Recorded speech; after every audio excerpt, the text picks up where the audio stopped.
Apologies. Apologies from Councillors Beattie, Bennett, DeVink, Montgomery and Rosie. And the order of business? Order of business is as published. Any declarations of interest? No.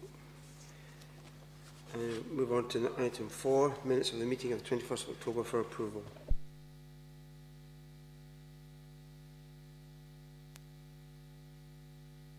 Are there any comments? Approve. Item 5, decision notices 5A, 5B and 5C.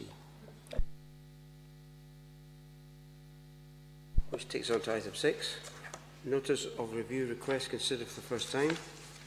Report by Peter. Thank you, Chairman. This report relates to a review submitted regarding the change of use of a domestic garage and storeroom to a single dwelling house at land at 12A Stobhill Road, Gore Bridge. The required internal and external alterations to change the use of the building have already taken place. A plan and application for the proposed works was refused on the 14th of August 2014. A copy of the decision notice and the officer's report is contained in today's papers along with the applicant's review statement. The local review body carried out a site visit yesterday on the 24th of November. The review is to proceed by way of written submissions in accordance with set procedures. Following the decision of the local review body, a decision notice will be issued through the chair and made available on the case file.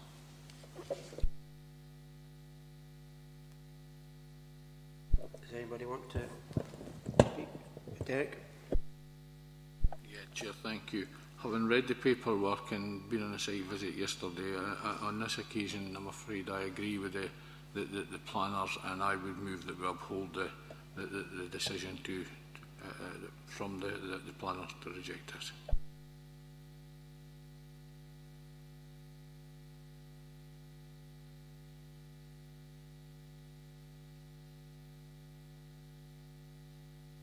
Anyone speak against it? No? Carried. Yeah, just to confirm then, Chairman, that's to refuse planning permission for the change of use.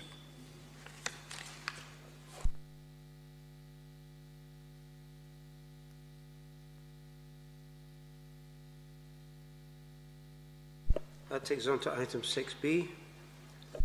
Sorry, Chair, before we move, is there any need for us to say anything about enforcement notice or action to be taken following this?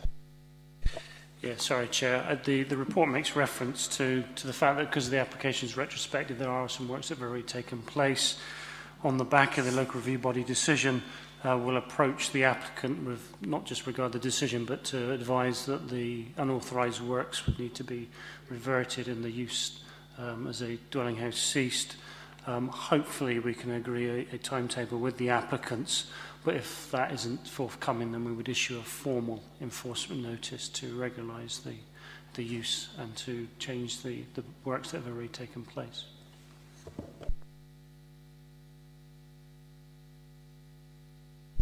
Item 6B, notes of review. Peter, to speak on it. Chairman, this report relates to the review submitted regarding the erection of a two-storey extension at 19 Robert Smiley Avenue in Mayfield. The proposed development comprises a 5.7 metre wide and 3.5 metre deep two-storey extension with a hipped roof, reducing to a single storey measuring 1.1 metre wide and 3.5 metres deep near to the boundary with number 20 Robert Smiley Avenue. The overall height of the extension is 7.2 metres, with a single storey component being 3.9 metres. The extension is shown as being 0.1 metres off the boundary with the rear garden of the neighbouring property. A plan and application for the proposed works was refused on the 18th of September 2014. A copy of the decision notice in the officer's report is contained in today's papers, along with the applicant's review statement. Again, the local review body visited the site yesterday, and the review is to proceed by written submissions. And following today's decision, a decision notice will be issued and made available on the case file.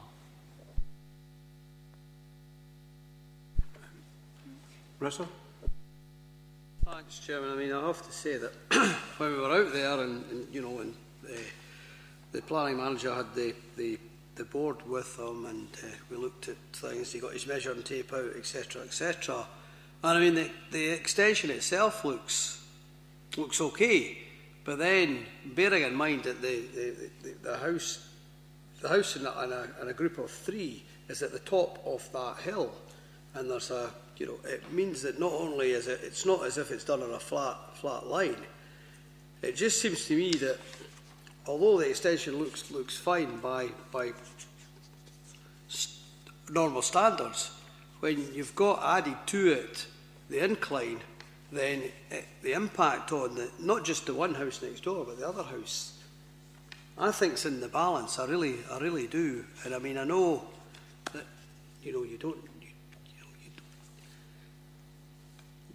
the actual form of the extension is all right, but I'm just, that the bit that concerns me is how that is going to look to the, not just the adjoining neighbour, but the one down there as well, because it's going to have quite an impact on that particular corner.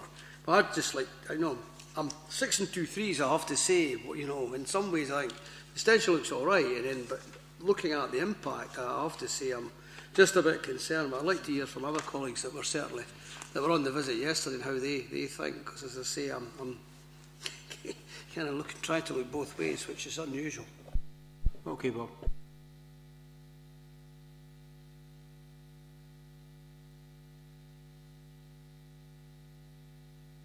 I think I'm inclined to agree with Russell on this one. The thing that puts me against it is where the light is coming from, and it would involve a massive amount of shading and very little light getting further down there, and that's what I think accentuates the points that Councillor Emery has been making.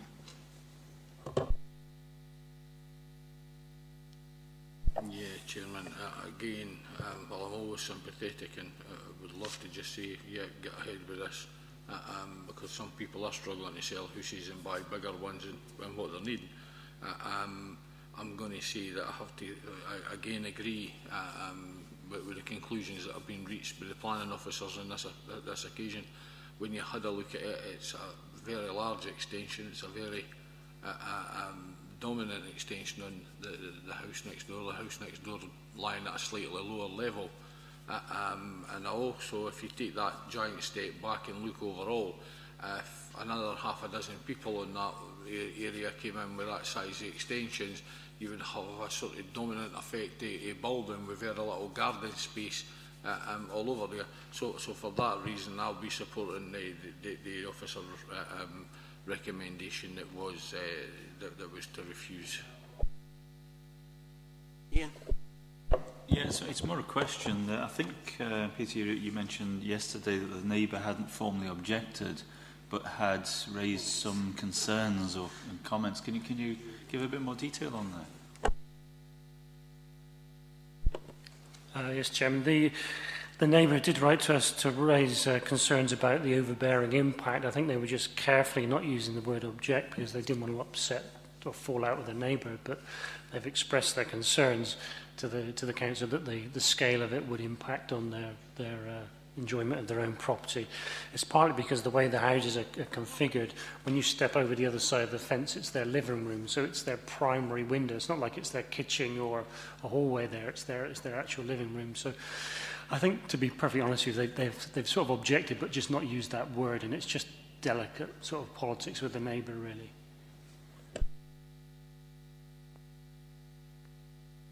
I suspect this guy's got an extra child or something. I had that feeling that he wanted her in her bedroom. But if we were to say to him, if you build a smaller extension, would that be acceptable to the committee? Or even suggest it? Chair, I'm not actually sure whether we will have the authority to say. I mean, it might be that planners might want to go back to them and say to them, but I would be surprised if they've not already done so. I think we are sort of stuck here in a position to either uphold or dismiss, and unfortunately I'm going to move that we dismiss the appeal and we support the planners on this occasion. Okay, that's decisions carried.